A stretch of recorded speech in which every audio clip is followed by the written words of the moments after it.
दोस्तों, किसी ने क्या खूब कहा है कि पहचान के बदले में मिला हुआ काम ज्यादा समय तक नहीं रहता, पर काम के बदले में मिली हुई पहचान जिंदगी भर कायम रहती है। नमस्कार दोस्तों, अदिति अग्रवाल थिंकिस्तान से एक नई कहानी के साथ। दोस्तों, ये कहानी एक रियल लाइफ स्टोरी है जो हमें भेजी है संजीव तुलसियान ने।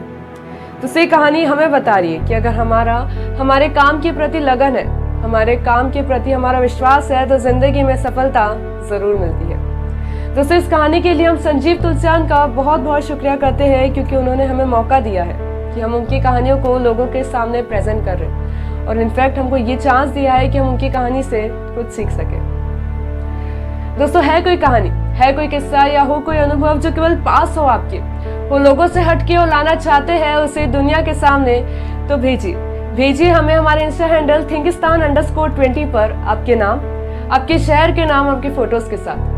क्योंकि दोस्तों, थिंकिस्तान लगातार प्रयास कर रहा है उन कहानियों को कवर करने की जिसे आज तक किसी मीडिया ने कवर नहीं किया, क्योंकि थिंकिस्तान मानता है कि हर इंसान अपनी जिंदगी में सफल होता है। So ladies and gentleman, here we have a great personality ever, a great legend ever, Sanjeev Tulsiyan.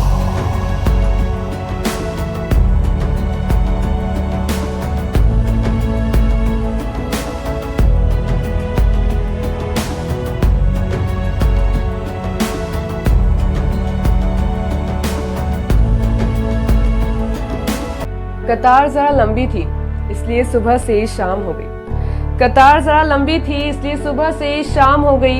ये 2 वक्त की रोटी आज फिर मेरा अधूरा ख्वाब हो गई। दोस्तों, संजीव जी हमें कहानी बताते हैं कि उन्होंने अपनी लाइफ का सबसे लोएस्ट पॉइंट हिट किया था। उन्होंने वो समय भी देखा है जब उनको 2 वक्त की रोटी नसीब नहीं हो रही थी, गरीबी बहुत ज्यादा थी। उस टाइम पीरियड में उनके पास एक कपड़ों का बिजनेस था, वो ज्यादा प्रॉफिटेबल नहीं था, इनफैक्ट लॉसेज में जा रहा था। उस टाइम पे उन्होंने अपने फादर का स्ट्रगलिंग टाइम देखा है। वो बताते हैं कि 40 साल की उम्र में उन्होंने 50-50 किलो वजन हाथ में लेकर ट्रेन से ट्रैवलिंग की है, कपड़ों की सैम्पलिंग करा करते थे, और वो बिजनेस उनको ज़्यादा अर्निंग क्रिएट करके नहीं दे पा रहा था। फाइनेंशियल कंडीशन बहुत ज़्यादा वीक थी। उस टाइम पे वो बताते हैं कि उनके मौसाजी ने उनको 10,000 रुपये की मदद करी थी ताकि वो बिजनेस को वापस से रीस्टार्ट कर सके। पर क्योंकि बिजनेस बहुत ख़राब कंडीशन में चला गया था, तो उन्होंने डिसाइड किया कि वो नया बिजनेस स्टार्ट करेंगे। तो वो खुद की एक मेडिकल शॉप डालते हैं, पर अनफॉर्चुनेटली वो शॉप भी उनको ज़्यादा प्रॉफिट कमा के नहीं दे पाती है और लॉसेस में चली जाती है। फिर वो बिजनेस भी ख़त्म हो जाता है। अब लगातार मिलती असफलता के कारण निराशा सी आ रही थी, और देखा जाए तो अब घर की फाइनेंशियल कंडीशन और भी ज़्यादा वीक हो रही थी। अपने हालातों को देखकर संजीव जी डिसाइड करते हैं कि वो खुद नौकरी पर जाएंगे। 17 साल की उम्र में वो नौकरी करने के लिए तैयार हो जाते हैं। बहुत ढूंढते हैं, बहुत काम की तलाश करते हैं, पर उनको काम नहीं मिलता है। बहुत ढूंढने के बाद उनको फाइनली एक लिकर बिजनेस में मार्केटिंग का काम मिलता है। पहले तो उनको उस काम का ज़्यादा नॉलेज नहीं थी, तो स्ट्रगल जायज़ से बहुत ज़्यादा था। वो बताते हैं कि उनको अर्निंग होती थी 700 rupees per month. 700 rupees per month, इतने कम प्राइस में भी कंपनी वाले उनसे बहुत कुछ ले लेते थे, बहुत कुछ काम करवाते थे। वो बताते हैं कि वो घर से 5 किलोमीटर पैदल हाउसिंग बोर्ड तक जाते थे, फिर वहाँ से कोई ट्रक या टेम्पो की सर्विसेज लेके वो खोड़ी उतरते थे, और फिर उसके बाद 2 किलोमीटर फिर वो फैक्ट्री की तरफ निकलते थे पैदल चल के। वो समय ऐसा था कि उनसे काम बहुत ज़्यादा कराया जाता था। बचपन का उम्र था, जैसे तैसे मेहनत में गुजर गया, पर आप और मैं इस बात से बेहतरीन रूप से वाकिफ़ है कि वो बचपन और आज के बच्चों ने बहुत ज़मीन आसमान का अंतर है।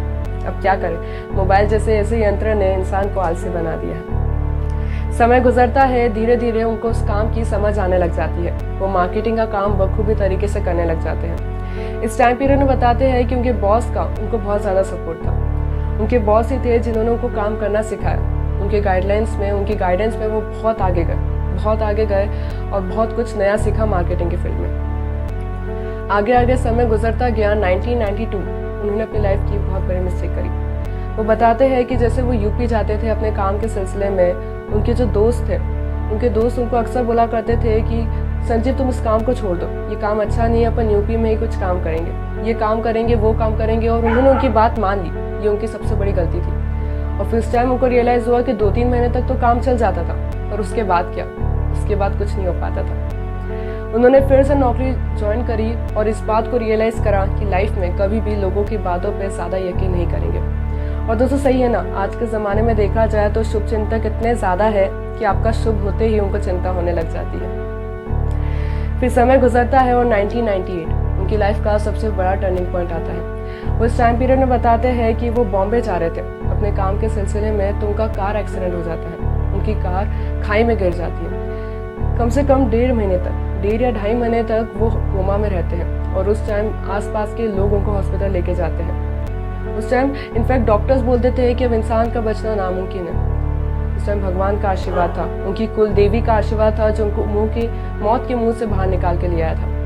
उनके बॉस इनफैक्ट बोलते हैं कि मैं पैसा लगाने को तैयार हूँ, मैं सब कुछ करने को तैयार हूँ, बस ये लड़का बच जाना चाहिए। उनकी बॉस की मदद की वजह से आज वो मौत के मुंह से बाहर आ चुके थे। फिर 1999 उनकी लाइफ का एक और सबसे टर्निंग पॉइंट आया था जब उनकी शादी हुई थी। वो आज ही बताते हैं कि उनकी वाइफ का उनको सबसे ज़्यादा सपोर्ट है।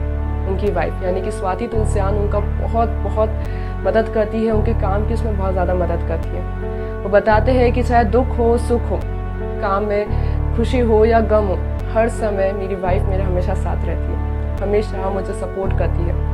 मैंने अपनी वाइफ को ज़्यादा कुछ नहीं दिया, पर जितना भी दिया है उसने मुझसे हर बार एक ही सवाल पूछा है कि इसकी भी क्या ज़रूरत थी। उसने कभी भी मुझसे कोई चीज़ की डिमांड नहीं करी है।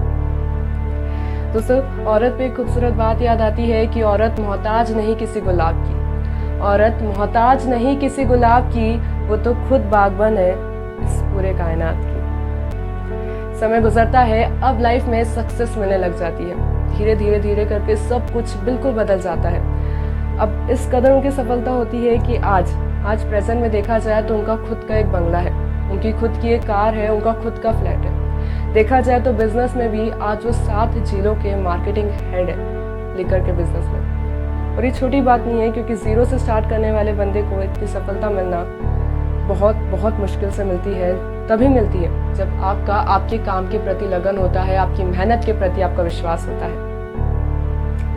दोस्तों, कितनी अद्भुत कहानी थी ना, हमें कितनी सारी बातें बता रही है, पर कहीं ना कहीं हमें इस कहानी से एक सवाल उठता है। ये सवाल ये कि हमारा अगर काम के प्रति इतनी मेहनत है, इतनी लगन है, इतना सब कुछ है, उसके बाद इन्होंने लिकर बिजनेस क्यों ज्वाइन करा? कोई और बिजनेस भी तो ज्वाइन कर सकते थे। मेरे दिमाग में सवाल आया था, तो जवाब बहुत बेहतरीन रूप से मिलता है कि मैंने कभी ये सोच के डिसाइड नहीं किया कि मुझे क्या करना चाहिए, ये सोच के डिसाइड नहीं किया कि लोग मेरे बारे में क्या सोच रहे हैं। अगर मैं ये सोच के हर काम करने लग गया तो मैं कभी भी अपनी ज़िंदगी में खुश नहीं रह पाऊंगा। अब लोग मेरे बारे में सोच रहे हैं कि मैंने लिकर का बिजनेस क्यों ज्वाइन किया, तो उनको सोचने दो। अब लोग क्या सोच रहे हैं वो भी मैं सोचूंगा, तो फिर लोग क्या सोचेंगे? हमेशा अपने डिसीजन खुद के बेसिस पे लीजिए। लोगों के कहने पर अपने डिसीजन को मत बदलिए, वरना कहीं ना कहीं आपको लाइफ टाइम रिग्रेट होगा। अब जायज़ की बात है कि जब वो मुसीबत के समय में थे तब लोगों ने उनके बारे में नहीं सोचा, तो आज जब वो सक्सेसफुल है तो वो लोगों के बारे में क्यों सोचेंगे? और दोस्तों, एक खूबसूरत बात याद आती है कि बड़ों के प्यार के साथ, अपनों के आशीर्वाद के साथ कर दिखाइए कुछ ऐसा कि दुनिया करना चाहे आपके जैसा। Thinkistan, let's change the world together, let's inspire.